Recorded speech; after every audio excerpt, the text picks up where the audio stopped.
narasumber yang Masya Allah cantik, ya, luar biasa. Dan insya Allah nanti kita akan mengambil ilmu yang akan beliau sampaikan.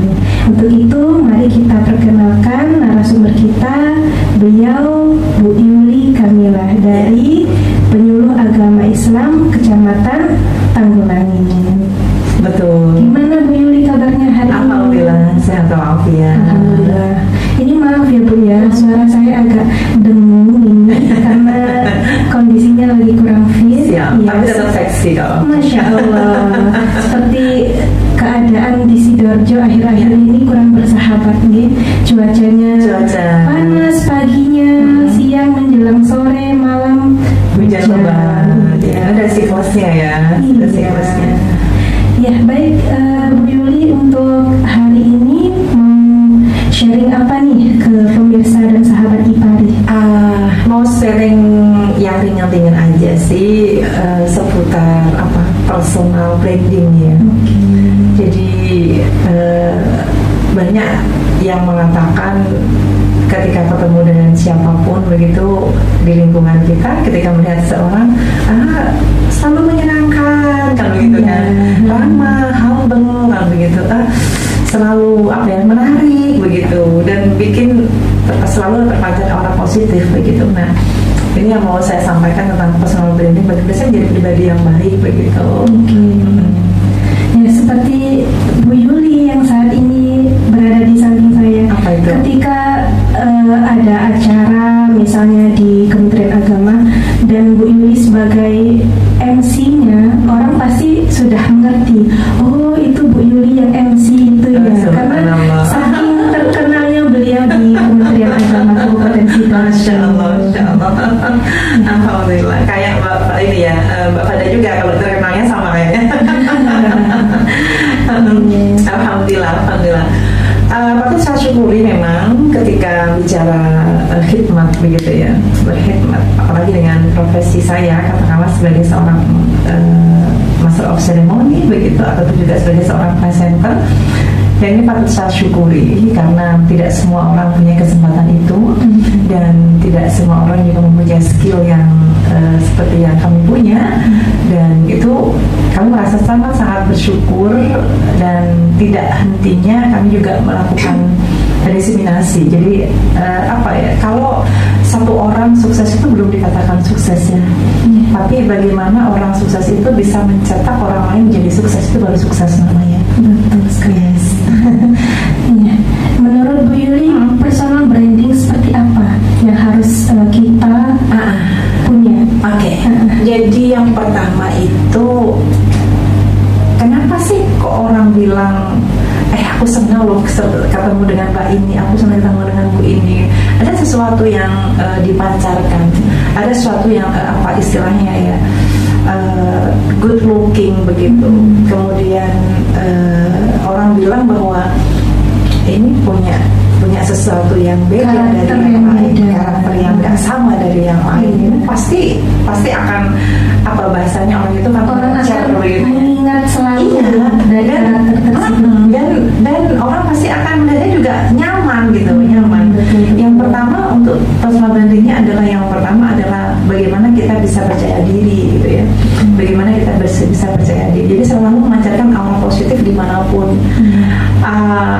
Apakah di saat kita itu lelah, apakah di saat kita itu capek, tapi kita tidak menampakkan capek kita nggak menampakkan lelah kita. Yang ada adalah aura positif yang selalu muncul, sehingga orang melihatnya kita selalu good looking begitu. So, yang pertama. Terus kemudian yang kedua adalah, tadi sudah saya singgung bahwa seperti halnya dengan profesi saya, bahwa kalau kita ketemu dengan siapapun, apakah di depan kamera, apakah di depan mikrofon begitu, jadilah pribadi yang selalu murah senyum.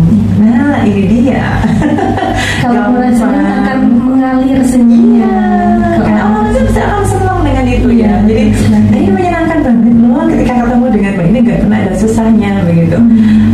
Jadi apa ya, kita coba membranding diri kita dengan hal-hal yang simpel sebenarnya, tapi kalau kita nggak biasa emang agak susah ya. Itu butuh dilatih dan pasti bisa. Jadi biasakan kita jadi pribadi yang selalu murah senyum ketika ketemu dengan siapapun dan dimanapun begitu. Yang penting nggak di pinggir jalan senyum-senyum sendiri. Jangan orang gila.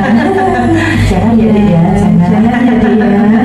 Gitu. Ya orang kan nggak mau tahu ya kita di belakang sedih atau lagi ada masalah. Yang penting kan kalau kita bertemu orang kan ya sewajarnya ya kita menyapa, bersapa, ya, mengucapkan salam, dan terakhir ya memberi senyuman manis kita harus harus. Oke. Setelah itu ada lagi yang ketiga, bahwa kita itu selain percaya diri kemudian juga murah senyum, kita harus menjadi pendengar yang baik. Kebiasaan kita hanya mau cuap tapi tanpa mau menjadi pendengar yang baik. Bahwa perlu kita ingat juga bahwa keberhasilan kita itu pun juga dari menjadi seorang pendengar kan begitu ya.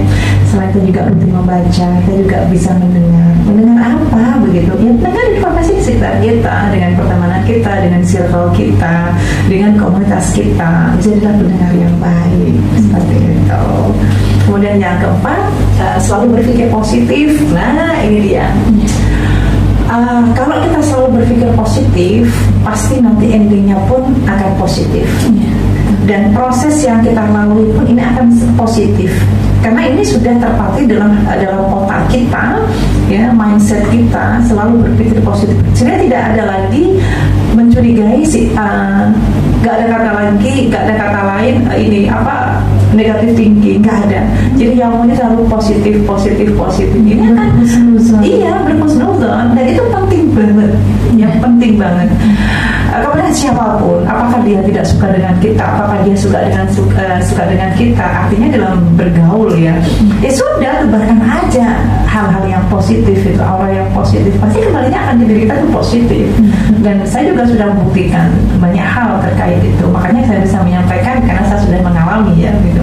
Jadi selalu berpikir positif, hal-hal baik pasti akan hadir dalam hidup kita.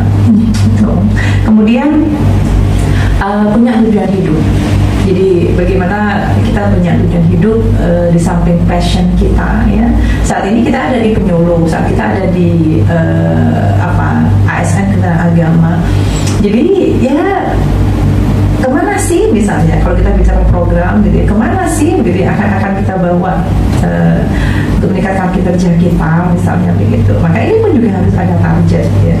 Jadi harus punya passion di sana. Misalnya Mbak Istifada lagi concern di podcast ini, ya udah jalan aja gitu dan terus menggali.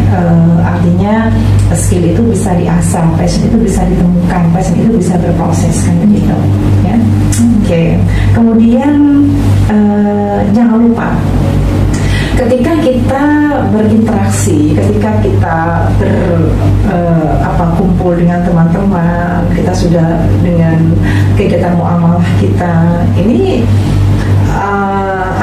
secara fisik, hati ini harus sinkron dalam posisi sehat.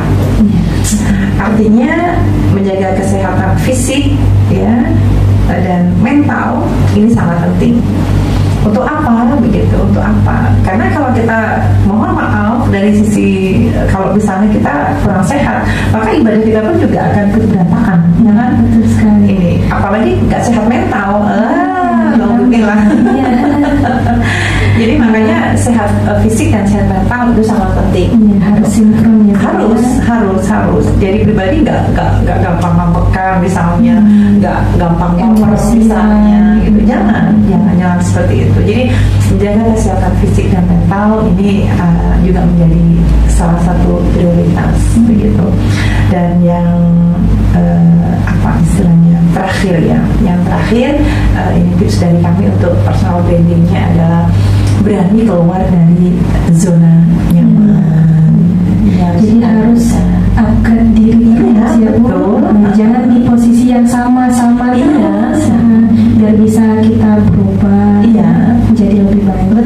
Betul. Dan kita sukses juga akan menanti kita kan begitu. Kalau kita diem aja nggak bergerak begitu, nggak akan mungkin mungkinlah kita bisa mencapai ini akan mencapai tingkat naik kelas itu nggak akan kita capai gitu ya.